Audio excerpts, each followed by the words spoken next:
Welcome back. Many people in the community have joined together in direct response to recent Black Lives Matter demonstrations in Sacramento. And one project in particular, called Boards for Change, is making its mark in our community and putting artwork in the mix. One of the ladies leading the way is also one of our own here at ABC 10. Lina Washington is a force to be reckoned with, and she has really taken this project to the next level. Hey, Lina. Good morning, Aubrey. Thank you so much for having me. This is one of my first, you. I think, if not my first, live TV interview. Yeah. Well, you're really doing some awesome stuff in the community, and we have to talk about it. Tell us about Boards for Change and the mission behind it. So this is actually a group of myself, Shannon O'Rourke, a local artist, and Kimberly Prince, who kind of initiated this whole community collaboration. She is the owner of Nectar in Midtown. She wanted just one artist to paint one of her protective boards that she had over her business.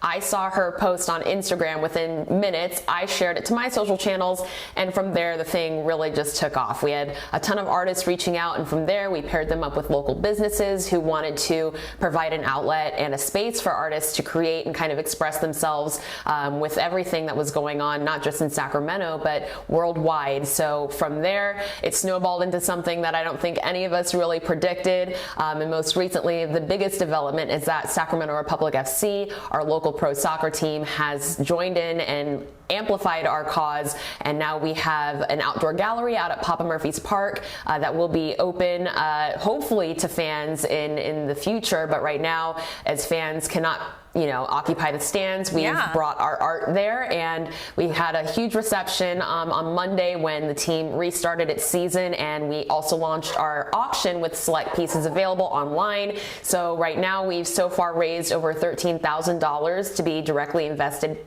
back into the Sacramento community, specifically Black youth organizations that stand for racial and social equality, education, and it's just been an overwhelming response so far. Wow, I mean, that is so much to unpack. I want to talk a little bit more about SAC FC in a second, but can you just tell me about your specific involvement, because this has grown really quickly, and how does it all work? How do you get artists involved and decide what they're going to paint and where they're going to be painting?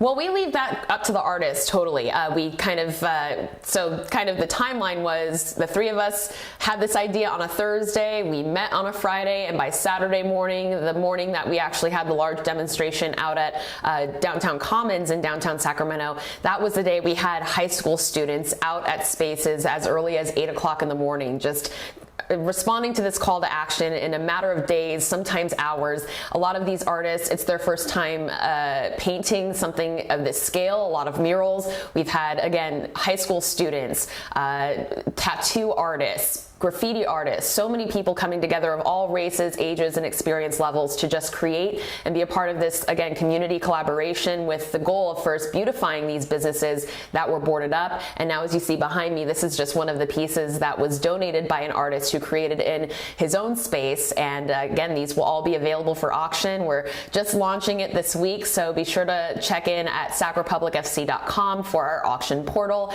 and much more to come on our Instagram and social channels at Boards for Change. Very cool. So let's talk a little bit more about this partnership with SAC FC. I did see some images where they had the artwork out in the stands, which is really cool because we have to social distance and there's no one in the stands. And now there's going to be an auction. So how did that all come about? Yeah, well, I mean, I'm just truly overwhelmed and floored by the support we received from Sacramento Republic FC, specifically Scott Moak, who kind of spearheaded this whole thing. But we have to thank Ben Gumpert, Todd Dunavant, Kevin Nagel, and everyone part of the club. Kevin Burdick, who's part of their community outreach, he's been he's been our hero, because he was with me and another person lugging those boards up the stands in the Sacramento summer heat on Monday morning to make it all possible. So they have just kind of decided to walk in tandem with us, and we have some really exciting opportunities and ideas in the works that I will just tease ahead, that we could raise hundreds of thousands of dollars potentially for, again, local kids. It will all stay in the Sacramento community, and I'm just so grateful to be a part of something in this space. I've been in Sacramento working for ABC 10 for 3 years, but I've definitely felt the support and love from the community with this effort. That's, again, my passion project that has only been active for about 6 weeks at this point. This is just so amazing, Lina. I can't say it enough. It's really cool to see how quickly that this has come together, how far the message and the mission has spread. Do you see this as a long-term effort? Are we going to see more of this next year and the year after? Or are you just taking it day by day right now?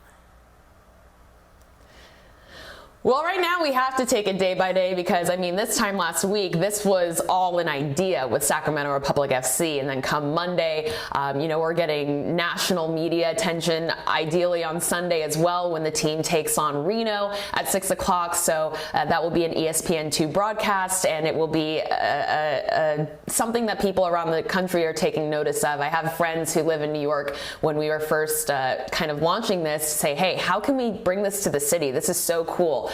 So just having that kind of impact, again, we didn't think this was kind of a novel idea, especially with the Sacramento community and its response. We expected the support of our neighbors, but to this scale, I mean, we're just truly floored and, again, thankful for everyone, all the artists, the business owners, and, again, Sacramento Republic FC for stepping up and amplifying not just our initiative, but the local artists who participated. And, again, they donated their time, their efforts, their talents to make this all possible, all for the greater good of giving back. Well, Lina, I just want to commend you and everyone involved for really bringing this positivity in our community and beyond, especially in this time of uncertainty. I know you've been through so much. You recently lost your dad to COVID-19, and we are all behind you and happy to support you here at YCL. So thanks so much for sharing this with us. Thank you so much. And again, we hope to take this long term. We have a lot of ideas, so be sure to follow us and stay updated. And again, thank you, Aubrey, and everyone at my ABC10 family. I haven't seen the inside of the studio since March, but it's good to see you all doing well. And again, amplifying so many voices in our community. Thank you, Lina. And for more information, you can follow Boards for Change on Instagram.